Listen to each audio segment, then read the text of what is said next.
va aller retourner sur le front en découvrant et en vous faisant découvrir ce que les Ukrainiens surnomment les armes Frankenstein. De quoi s'agit-il? Pour la plupart, ce sont des chars qui sont fabriqués à partir de pièces de rechange et qui révèle ou pas, c'est la question qu'on vous posera, l'ampleur de la dégradation des stocks d'armes russes. Après tout, on découvre aussi que, ça fait déjà réagir Didier François qui connaît ça par cœur, que l'art du bricolage n'est pas étranger non plus aux Russes. Nécessité fait loi et ils savent parfois être ingénieux. Jusque dans quelle proportion? C'est Jade Partouche qui va nous le dire. Bonjour Jade.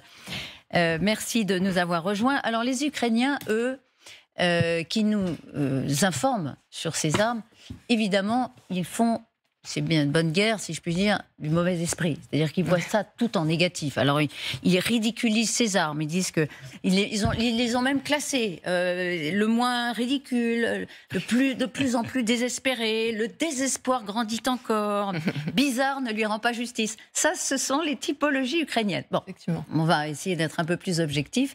De quoi s'agit-il? Ça ressemble à ça, vous allez le voir. Effectivement, ce sont des armes qui n'existent pas dans le milieu de l'armement. C'est fait de récup, clairement. Alors, ça fonctionne, mais c'est le symbole du désespoir russe. Ce que vous voyez là, on va essayer de le détailler. Pour la base, vous avez, pour le premier exemplaire, un châssis MTLB. Alors, c'est quoi un châssis MTLB? C'est un véhicule blindé de transport qui peut transporter des hommes, des armes, des fournitures, vitesse maximale 30 km/h sur le terrain. Et dessus, vous avez quoi? Un mortier sur la droite qui a été ajouté, un mortier automatique, et de l'autre côté, un lance-roquette côté gauche. Un lance-roquette qui, a priori, aurait probablement été récupéré soit sur un hélicoptère type 1024, soit sur un avion de combat. Les deux compilés, vous obtenez, si on veut vraiment jouer le jeu de la compilation extrême, on obtient le MT, LB, 222, B9, voilà. Très, très bien joué. On va le résumer, c'est effectivement une arme Frankenstein, puisque c'est fait d'objets récupérés à gauche, à droite. Alors attention, l'arme en elle-même, effectivement, ça fait sourire, mais elle fonctionne, elle a été créée pour tuer, donc elle reste efficace. Problème, je regardais, si vous voulez par exemple tirer au lance-roquette, eh bien l'appareil n'étant pas fait pour ça à la base, les passagers sont obligés de descendre pour justement éviter d'être impactés. C'est ça que je me disais, parce que voilà. Ça part derrière normalement. Je parle sous le contrôle de Didier François, je suis extrêmement Le mortier va un peu chauffer quand même. Alors c'est un détail, mais effectivement ça montre quand même qu'une arme qui est censée être utilisée sur le front devient d'un coup beaucoup moins réactive et assez peu pratique. Et des armes comme ça, eh bien, elles sont de plus en plus nombreuses à fleurir sur le terrain ukrainien. Là on a l'exemple d'une autre version, mais cette fois avec 2 lance-roquettes. Mais à la rigueur, j'ai envie de dire qu'on reste dans le moins ridicule, si j'ose dire. Pourquoi moins ridicule? Parce que vous avez aussi ce genre de modèle. Alors, on garde la base, MTLB, mais dessus, on y ajoute, cette fois-ci, une tourelle antiaérienne navale qui date de la Seconde Guerre mondiale. Ouais. Les experts militaires suggèrent en fait que cette tourelle antiaérienne navale a été récupérée parce que la marine serait beaucoup moins épuisée que le matériel utilisé sur Terre. Alors, on continue, parce que vous allez voir que la gamme peut être infinie. On retrouve cette fois... Encore une fois, donc ce fameux châssis, juste petite parenthèse, c'est pas étonnant de le retrouver partout, puisque vous avez à peu près 50 000, 55 000 modèles même qui ont été produits entre la fin de la Seconde Guerre mondiale et les années 2000.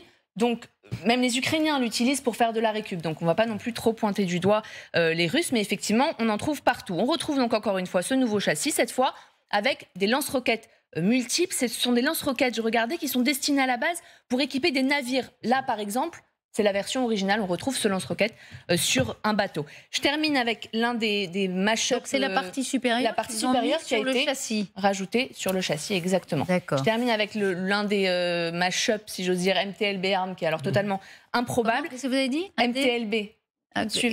Quand vous le décomposez, ça fait... Le char, MTLB, le mash-up, donc MTLB. Armes rajoutées. Ça a été capturé par un blogueur militaire samedi dernier, l'image à l'extrême gauche. Dans le détail, eh bien, on a cette fois, encore une fois, donc, le fameux châssis et dessus, un lance-roquette, cette fois anti-sous-marin. Ça, à la base, c'est fait pour tirer des grenades sous-marines. Vous voyez que ça n'a quand même rien à faire sur un châssis sur le terrain. Alors effectivement, tout ça fait sourire, mais l'existence même de ce genre d'armes surnommées Frankenstein témoigne d'une chose. La Russie manque d'armes. On arrive plus ou moins à jauger justement ces pertes de l'armée russe à environ 10 000 véhicules en 16 mois, donc depuis le début de la guerre jusqu'à juillet 2023. Merci. Jade, on va garder ça précieusement. Alors, Frankenstein, évidemment, c'est surnommé comme ça parce que ce sont disent les Ukrainiens, des armes monstrueuses, puisqu'elles sont composées d'éléments qui normalement ne vont pas ensemble. Est-ce que c'est sérieux ou pas? Alors, on est quoi? On est dans le gag ou on est Jade l'a parfaitement expliqué. Et en fait, ils essayent de récupérer ce qui leur reste en stock. Et ce qui leur reste en stock, c'est effectivement tout ce qui est en aval. Puisque, on le voit bien, la marine n'est quasiment pas employée et elle n'arrête pas de reculer sous les frappes des missiles et des drones ukrainiens, mais elle est assez peu dégradée. Et donc, ils sont en train de récupérer tout ce qu'ils ont sur les autres flottes pour le monter sur du matériel terrestre. Alors, pour la petite anecdote, l'air de rien, effectivement, les paniers lance-roquettes comme ça fonctionne. La première fois que j'ai vu des paniers lance-roquettes qui sont normalement... Attends, des paniers lance-roquettes. Les paniers lance-roquettes, c'est ce que vous voyez sur le côté gauche du fameux MTLB là. Donc voilà, c'est ça, les paniers lance-roquettes qui normalement sont sous des hélicoptères, on charge des roquettes dedans et ça tire des roquettes multiples. La première fois que je les ai vus employés de manière complètement bizarre, c'était la première bataille de Fallujah par les mecs d'Al-Qaïda qui eux se mettaient sur le dos avec une couverture pour éviter, parce que ça brûle quand même quand ça part derrière, et avec parce qu'en fait avec avec une prise électrique et en le mettant sur une pile derrière, ça fait le déclencheur et pof pof pof, il y avait les gars, ils tiraient comme ça avec, alors bon. Après, je sais pas dans quel état ils étaient, mais néanmoins ça fonctionne ce genre d'affaires. C'est ce qu'on appelle les technicoles aussi dans les. Enfin, Pierre connaît ça très bien en Afrique, où voilà, on utilise des petits ces véhicules 4x4 sur lesquels on monte à peu près tout ce qui touche, de la défense antiaérienne, etc. Donc, l'air de rien, c'est pas très moderne et très efficace, mais un, c'est pas cher, et deux, ça correspond aux besoins aujourd'hui d'appui des troupes à l'avant dans les tranchées, qui sont pas des troupes super formées, mais qui ont besoin... C'est pareil, ils ont repris des vieux T-55 qui, comme leur nom l'indique, ont été sortis en 54-58, et donc qui sont aujourd'hui sur le front, mais qui ne sont pas faits pour faire de la manœuvre, qui servent en fait d'appui aux gens dans les tranchées qui ont besoin en fait d'avoir tout ce qui tire. Donc les mitrailleuses de défense antiaérienne, ils les utilisent en antipersonnel. Et c'est pareil avec les lance-roquettes multiples. C'est pareil avec tout ce qui est, tout ce qu'ils peuvent. Ils ont leur utilité, c'est ça que vous dites. En fait, comme toute manière, ils sacrifient leurs hommes devant. En ce moment, c'est ça qu'on voit, c'est qu'ils sont en train de sacrifier des masses d'hommes pour essayer de freiner les Ukrainiens. Tout est bon à prendre, parce que l'air de rien, même si c'est détruit, d'abord ça coûte pas cher, et ça leur a permis, en fait ils vont pas les faire manœuvrer, ils vont les embosser, c'est-à-dire qu'ils vont creuser des trous, ils vont les mettre derrière, il y aura que ce truc là-haut qui va dépasser, et ça va donner des appuis aux gars dans les tranchées. Mais est-ce que ça traduit une armée russe à court d'armement, d'artillerie, ou est-ce que, on fait feu de tout bois. On a par ailleurs des stocks, mais puisqu'on a des châssis et on a par ailleurs des, je sais pas, dites-moi, des lance-roquettes. Des lance-roquettes, merci. Mais ça balance de la ferraille. Eh bien, finalement, on les associe et puis un jour, ça sert. Est-ce que c'est... Alors, ce qui est troublant dans cette affaire, Didier faisait référence à ce qui se passe dans les guerres en Afrique régulièrement, où on a des Toyota découverts, des pick-up Toyota sur lesquels on bricole effectivement des choses extravagantes et on mène des guerres comme ça. C'est une chose. De l'autre côté, c'est l'armée russe. C'est-à-dire que c'est l'armée d'une ex-superpuissance. Et c'est assez surprenant de la voir recourir à ces méthodes qui ne sont pas déshonorantes. On vante la créativité des Ukrainiens. Il n'y a pas de raison de ne pas le reconnaître quand ils font des choses imaginatives. Simplement, c'est aussi le reflet. Et s'ils avaient suffisamment de matériel produit au standard d'une armée moderne, ils n'utiliseraient pas le recours à des bricolages de ce genre. D'accord, donc vous répondez à la question. C'est à la fois admirable sur le plan esthétique et quand même le signe d'une fragilité de l'industrie militaire russe.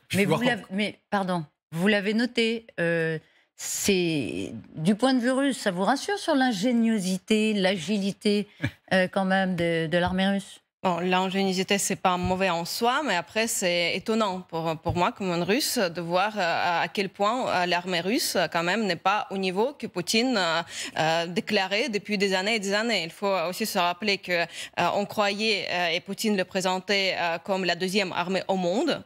l'armée russe, la plus bien préparée, la plus bien équipée. Et dans la société russe, l'armée faisait beaucoup plus de fierté parmi des autres institutions de régime de Poutine. Donc c'est quand même étonnant de voir à quel point Poutine n'était pas préparé à une guerre longue, on est bien d'accord, mais depuis 1 an et demi, ils n'ont pas réussi de mettre en marche un système qui peut produire des armes quand même de bonne qualité, qui sont solides et pas des choses, des bricolages comme ça. Donc mais c'est quand même étonnant. On pourrait dire aussi que ça n'empêche rien. On sait que les usines d'armement russe, elles produisent autant que possible. Donc, mais quand même. Il y avait juste effectivement une investigation de Nova Gazeta, des journalistes indépendants russes, qui disait qu'il y a un manque de technologies quand même nouvelles dans les usines russes d'aujourd'hui. Et par exemple, ils ont révélé que pour produire les véhicules blindés dans Ural, parce qu'il y a les usines des véhicules blindés à Ural, il en manque des moteurs. Pour les drones aussi, il en manque de moteurs. Et ça, c'est Novaya Gazeta récemment. Oui, il écrit. Il y a une semaine. Et même pour Iskander, pour les systèmes de missiles, il en manque des puces. Et ils en cherchent ailleurs. Ils arrivent à contourner un peu les sanctions. Mais déjà, ça coûte beaucoup plus cher d'acheter par les schémas gris un peu des éléments. Et après, quand même, c'est pas garanti qu'ils ont un nombre suffisant pour produire autant qu'il faut pour le front. Mais c'est vrai, honnêtement, sur ce sujet, on entend un peu une chose et son contraire. C'est-à-dire qu'un jour, on entend que compte tenu des contournements des sanctions, les Russes arrivent à maintenir un niveau technologique quand même assez important. Et puis, on lit aussi, et vous nous en informez, que malgré tout, en bout de chaîne, ça ne permet pas d'assurer toutes les commandes initiales. Donc, honnêtement, on est un peu là, on est un petit peu balancé entre sous-estimation et surestimation. Il ne faut pas oublier qu'on est dans un monde multipolaire où vous avez chacune des puissances qui voit son intérêt aussi. Donc la Russie a toujours des partenaires. Ils sont là, donc ils permettent de tenir l'économie à flot, mais ils sont moins fiables et plus coûteux. Et donc forcément, on arrive à tenir sur la longueur, mais forcément, ça implique des coûts, des retards de livraison, même si la main-d'œuvre est là, est bel et bien présente sur le sol russe et que on n'a pas le même rapport au droit du travail que dans nos sociétés occidentales.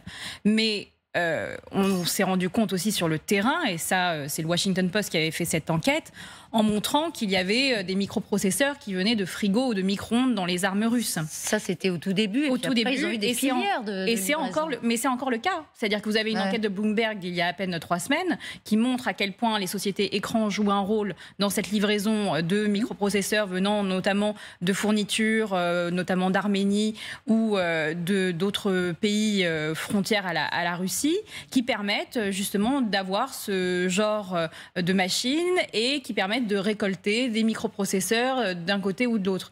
Ils font preuve d'une ingéniosité, mais aussi ils utilisent ce qu'ils ont de nécessaire et d'urgent sur leur propre territoire pour produire. Et ça, il ne faut pas l'oublier. Très vite. Juste un mot. C'est vrai que ça montre aussi que la Chine ne donne pas à la Russie tout ce qu'elle pourrait lui donner.